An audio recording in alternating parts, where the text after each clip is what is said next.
Hello everyone. तो कैसे हैं आप सब। आज अपन इलेक्ट्रिक फील्ड और चार्जेस के बारे में थोड़ा डिस्कशन करने वाले हैं। ठीक है, शुरू करते हैं चार्ज से। चार्ज क्या चीज है? फर्स्ट ऑफ ऑल अपन जब एटम को देखेंगे तो एटम के अंदर न्यूक्लियस होता है। न्यूक्लियस के जो आउटर ऑर्बिट्स होते हैं उसमें इलेक्ट्रॉन रिवॉल्व कर रहे होते हैं। तो मेजरली जो आपके इलेक्ट्रॉन के लेन देन से यानी इलेक्ट्रॉन के ट्रांसफर होने से ही आपके चार्ज की पोलैरिटी बनती है। कहने का मतलब है कि जो आपके न्यूक्लियस है उसमें तो आपके प्रोटॉन और न्यूट्रॉन है जिनको न्यूक्लियन बोला जाता है। ठीक है, तो लेन देन किसका होगा? लेन देन होगा आपके जो इलेक्ट्रॉन्स है उनका लेन देन होगा कि भाई इलेक्ट्रॉन ज्यादा है या इलेक्ट्रॉन कम है। उसके बेसिस पे आप बताओगे ना कि चार्ज आ रहा है या चार्ज कम है।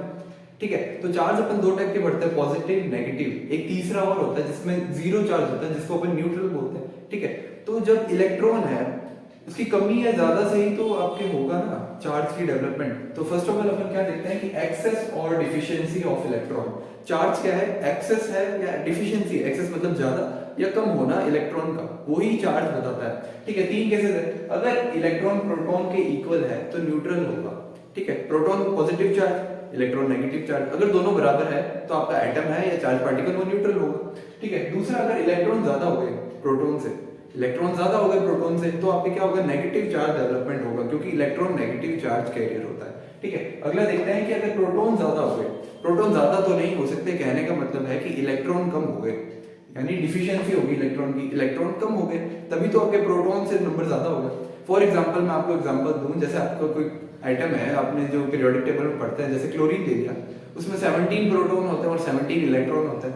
अब आप प्रोटॉन को तो चेंज नहीं कर सकते ना क्योंकि वो न्यूक्लियस के अंदर है। इलेक्ट्रॉन को चेंज कर सकते हैं, Cl माइनस बनाएगा तो 18 इलेक्ट्रॉन हो गए, 17 की जगह 18 इलेक्ट्रॉन हो गए। तो क्या -1 चार्ज डेवलपमेंट हुआ जब इलेक्ट्रॉन ज्यादा हो गए प्रोटॉन से।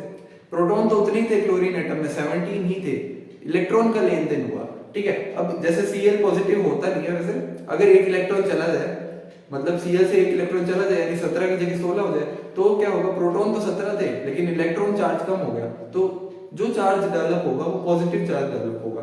ठीक है, तो यही केस है कि पॉजिटिव चार्ज जब प्रोटॉन ज्यादा होते हैं, कह सकते हैं कि इलेक्ट्रॉन है वो आपके प्रोटॉन से कम है तभी तो ज्यादा हुए ना, तो ये आपके पॉजिटिव चार्ज होगा। अब देखते हैं यूनिट ऑफ चार्ज। अपने दो चीजें पढ़ते हैं, एक एसआई यूनिट और सीजीएस यूनिट। तो एसआई यूनिट में जो आपकी चार्ज की यूनिट होती है उसको बोलते हैं कूलाम। क्या बोलते हैं? कूलाम। ठीक है, और जो सीजीएस में होती है उसको बोलते हैं ईएसयू। सीजीएस में क्या बोलते हैं? ईएसयू। ईएसयू मतलब इलेक्ट्रोस्टैटिक यूनिट। क्या होता है? Electrostatic unit. अब इन दोनों के बीच में रिलेशन क्या है? रिलेशन बिटवीन कूलाम एंड ईएसयू, मतलब कि कूलाम और ईएसयू के बीच में रिलेशन क्या है कि एक कूलाम है वो आपका इक्वल होता है 3 × 10⁹ पावर ऑफ ईएसयू।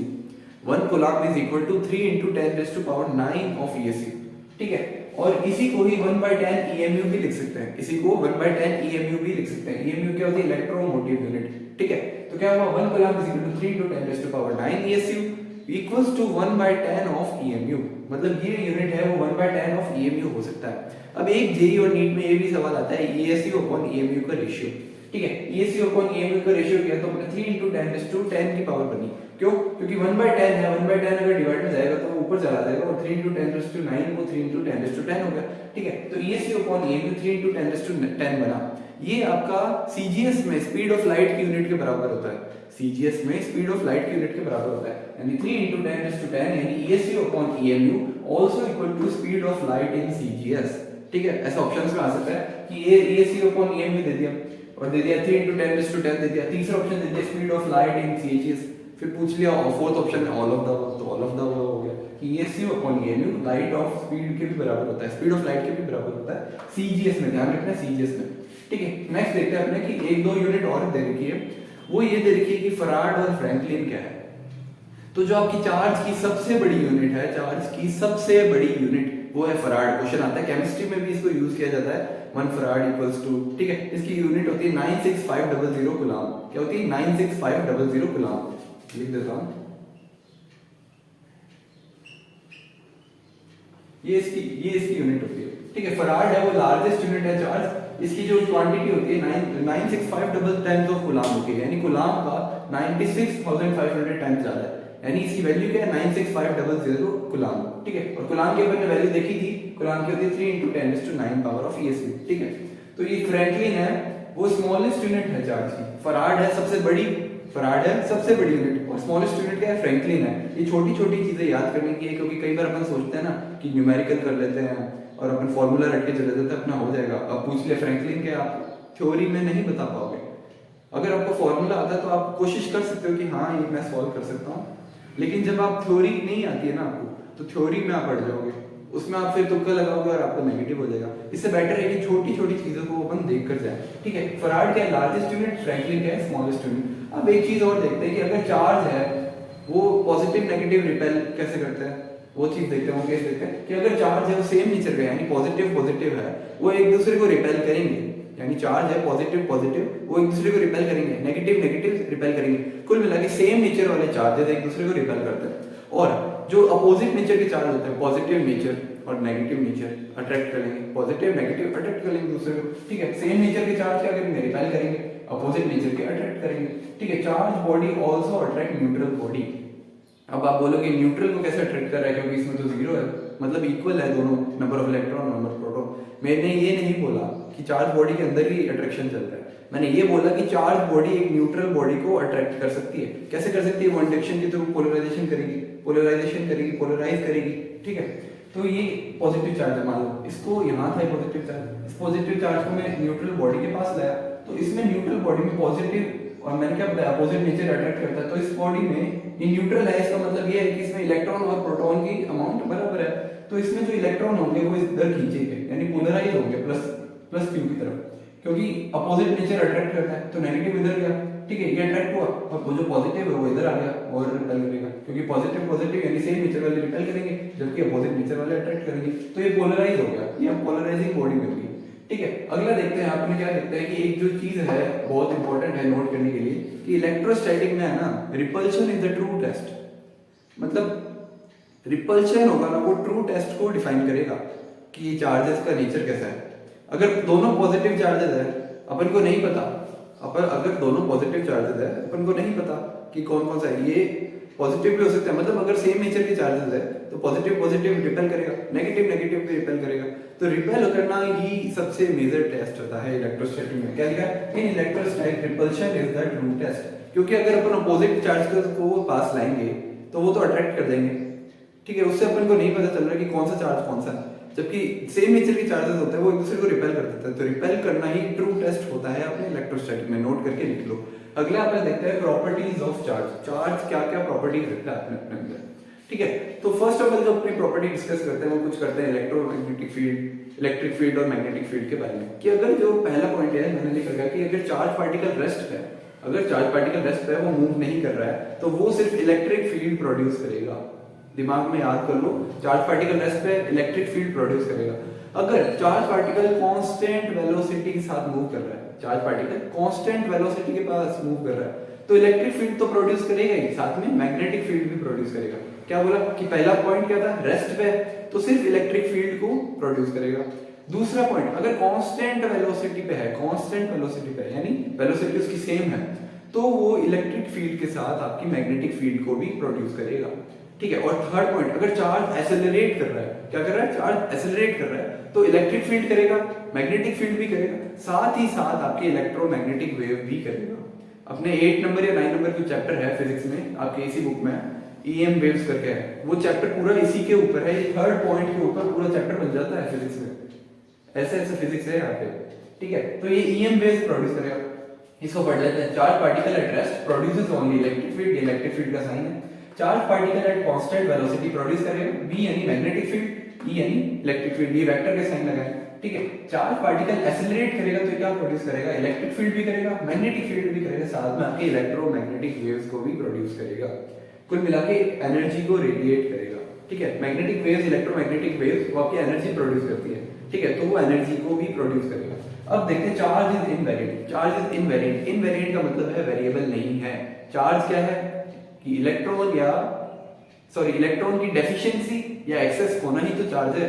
तो चार्ज क्या है, इनवेरिएंट है। इनवेरिएंट का मतलब है कि आपका कोई चार्ज है वो लाइट की स्पीड से चल रहा है, अगर आपका कोई चार्ज है वो लाइट की स्पीड से चल रहा है, तो उसके ऊपर अगर +1 चार्ज है तो वो +1 ही रहेगा। जब वो रेस्ट पे था तब वो चाहे भली स्पीड ऑफ लाइट पे हो, ठीक है। मतलब अगर कोई चार्ज है, मान लो रेस्ट पे है, इस पे +1 चार्ज है, अगर ये रेस्ट पे तो +1 है, अगर स्पीड ऑफ लाइट से भी मूव करेगा तो भी इस पे +1 ही चार्ज रहेगा। इसका मास वेरिएबल कर सकता है, लेकिन चार्ज का मैग्नीट्यूड नहीं बदलेगा, चार्ज का मैग्नीट्यूड नहीं बदलेगा। अगर वो रेस्ट पे +1 पे है, चाहे स्पीड ऑफ लाइट पे +1 पे है, वो स्पीड ऑफ लाइट पे +1 पे ही रहेगा, उसका मैग्नीट्यूड चेंज नहीं होगा। इसका मतलब इनवेरिएंट का मतलब यही है, if charge particle move at speed of light then magnitude of charge will not change. Charge का मैग्नीट्यूड चेंज नहीं होगा। अगर रेस्ट पे +1 था तो स्पीड ऑफ लाइट पे भी वो +1 ही होगा, ठीक है। इस लाइन का ये मतलब है चार्ज इज इनवेरिएंट। लेकिन मास बदल जाता है, मास इज वेरिएंट, वेरिएबल होता है मास। वो मास कैसे निकालें? वो मास का formula m = m0 under by 1 - v²/c²। ये इससे निकाल सकते हैं। बहुत कम पूछा जाता है, याद करने की नीड नहीं है, बट एक बार देख लेना चाहिए। m = m0, m0 क्या है? इनिशियल मास जो रेस्ट पे था। m0 क्या है? इनिशियल मास जो रेस्ट पे था, अंडर बाय 1/रूट में आपका करना है 1 - v²/c²। अंडर बाय रूट में 1 - v²/c²। v² यानी वो जिस स्पीड से चल रहा है उसका स्क्वायर कर दो, डिवाइड बाय c यानी चार्ज कर दो, लाइट की स्पीड है उससे डिवाइड करना है, ठीक है। m = m0 under by 1 v²/c²। ये थोड़ा मेरे बोलने में गड़बड़ आ रही है, लेकिन आप ये फॉर्मूला देख लें, ये यही फॉर्मूला रहेगा। बहुत कम पूछा जाता है। ये इस m का मतलब है वेरिएबल मास जो आपका निकल के आएगा at the speed of light, कि कितना मास वेरिएट कर रहा है, ठीक है। आप इसको माइनस भी कर सकते हैं। जब आपका m निकल के आ जाए तो m0 में से m माइनस कर सकते हैं, ठीक है। तो आपको पता चल जाएगा कि मास इतना वेरिएट हुआ है, मतलब इतना मास में चेंज आया है, ठीक है। ये फॉर्मूला आप देख लो, बोल नहीं पा रहा, थोड़ा गड़बड़ हो रहा है, लेकिन फॉर्मूला यही है, ठीक है। और अगला देखते हैं, चार्ज एक क्वांटाइज्ड प्रॉपर्टी है, मतलब चार्ज एक क्वांटा है, इसको माइक्रोस्कोपिक लेवल पे डिफाइन किया जा सकता है। क्वांटाइज्ड मतलब इसको माइक्रोस्कोपिक लेवल पे डिफाइन किया जा सकता है। मैक्रोस्कोपिक पे नहीं डिफाइन कर सकते, याद रखना मैंने क्या बोला, माइक्रोस्कोपिक लेवल पे डिफाइन किया जा सकता है। क्वांटा है तो इसका क्या होता है, Q = ne, ठीक है। Q मतलब चार्ज, n मतलब कितने नंबर ऑफ इलेक्ट्रॉन है ट्रांसफर हुए, लेन देन कितनों का हुआ, वो है m। और E मतलब इलेक्ट्रॉन, इलेक्ट्रॉन का चार्ज कितना होता है 1.6 × 10⁻⁻19 कूलम। क्या होता है 1.6 × 10⁻⁻19 कूलम, ठीक है। और n क्या है, नंबर ऑफ इलेक्ट्रॉन ट्रांसफर, यानी कितना इलेक्ट्रॉन का ट्रांसफर हुआ लेन देन। अब ये प्लस माइनस क्या बताता है? प्लस का मतलब है कि अगर मान लो Q आपका पॉजिटिव आ रहा है, ठीक है, Q = ne से आपकी जो वैल्यू आ रही है वो पॉजिटिव आ रही है। अब पॉजिटिव आने का क्या मतलब है कि आपकी इलेक्ट्रॉन की डेफिशिएंसी हुई है, तभी तो पॉजिटिव आई है। इसमें मैंने क्या बताया था केस, Ne अगर ग्रेटर देन है, लोअर देन है सॉरी प्रोटॉन से, अगर इलेक्ट्रॉन का नंबर प्रोटॉन से कम है तो पॉजिटिव चार्ज आएगा ना, डिफिशिएंसी है इलेक्ट्रॉन की, वही है यहाँ पॉजिटिव चार्ज क्या बताएगा। अगर आपका पॉजिटिव आ गया यानी इलेक्ट्रॉन की कमी हुई है, इलेक्ट्रॉन गए हैं, और यहाँ अगर नेगेटिव चार्ज आ गया यानी इलेक्ट्रॉन लिए हैं, ठीक है। प्लस माइनस का यही मतलब है। नेक्स्ट स्लाइड पे देखते हैं। प्रॉपर्टीज तो आपने पढ़ ली कि चार्ज इज क्वांटाइज्ड है, इसको जो Q = ne से डिफाइन किया जा सकता है, ठीक है। इसको कैसे ट्रांसफर करते हैं प्लस माइनस, इसके तरीके अपने अगली स्लाइड में देखेंगे, अगले पार्ट में देखेंगे। इस पार्ट में अपने चार्ज का इंट्रोडक्शन कवर किया, कुछ और प्रॉपर्टीज देख लेते हैं, ठीक है। Charge does not exist without mass, यानी मास के बिना चार्ज का कोई सिग्निफिकेंस नहीं है, चार्ज एग्जिस्ट नहीं कर सकता। चार्ज होना के लिए मास होना जरूरी है, लेकिन क्या है कि मास में exist without charge. Neutral body exist कर रही है ना, ये एग्जिस्ट कर रही है, इसमें चार्ज थोड़ी है, न्यूट्रल बॉडी है, इस पे चार्ज नहीं है, बट मास में एग्जिस्ट विदाउट चार्ज, यानी न्यूट्रल बॉडीज एग्जिस्ट करती है, ठीक है। लेकिन चार्ज एग्जिस्ट नहीं करता मास के बिना, मास एग्जिस्ट करेगा चार्ज के बिना, चार्ज एग्जिस्ट नहीं करेगा मास के बिना, ठीक है। चार्ज होने के लिए मास होना जरूरी है, लेकिन मास एग्जिस्ट कर सकता है विदाउट चार्ज। न्यूट्रल बॉडीज हो गई, न्यूट्रॉन हो गया जिसपे चार्ज नहीं होता, ठीक है। एक चीज और कि जो प्रोटॉन होता है उसका रेस्ट मास 0 होता है, जो प्रोटॉन होता है उसका रेस्ट मास 0 होता है। इसमें अपन एग्जांपल क्या देखा, न्यूट्रॉन देख ले। अब देखते हैं जितनी भी रिएक्शंस है ना उसमें चार्ज को कंजर्वेशन किया जाता है, चार्ज रिमेन कंजर्व। नहीं केमिस्ट्री में नहीं पढ़ते कि ये रिएक्शन करे फला फला फला फला, इसमें क्या करा कि अरे यार इधर हाइड्रोजन बैलेंस करो, इधर इलेक्ट्रॉन बैलेंस करो, इधर ये कमी है वो कमी है, H+ को बैलेंस करो, वाटर जोड़ो, OH जोड़ो, OH- जोड़ो, ये सब चीजें अपन कर रहे हैं ना। OH- क्या है, माइनस चार्ज है, यानी चार्ज को कंजर्व कर रहे हैं, चार्ज रिमेन कंजर्व। वैसे ही न्यूक्लियर रिएक्शंस होती है उसमें भी चार्ज को कंजर्व किया जाता है, कहीं अल्फा जोड़ रहे हैं, कहीं बीटा जोड़ रहे हैं, कहीं बीटा माइनस जोड़ रहे हैं, कहीं पॉजिट्रॉन जोड़ रहे हैं, कुछ ना कुछ जोड़ रहे हैं चार्ज को बैलेंस करने के लिए। यानी जितनी भी टाइप की रिएक्शन है उसमें चार्ज कंजर्व करता है, केमिकल हो या न्यूक्लियर रिएक्शन हो। एक चीज जो मैंने पिछली स्लाइड में बोली थी कि charge is quantized at microscopic level, thus quanta is defined, यानी जो क्वांटा है वो माइक्रोस्कोपिक लेवल पे ही डिफाइन होगा, मैक्रोस्कोपिक लेवल पे डिफाइन नहीं होगा, माइक्रोस्कोपिक लेवल पे डिफाइन होगा। यानी चार्ज जो क्वांटाइज्ड प्रॉपर्टी है वो माइक्रोस्कोपिक लेवल पे डिफाइन होती है, मैक्रोस्कोपिक पे डिफाइन नहीं होती।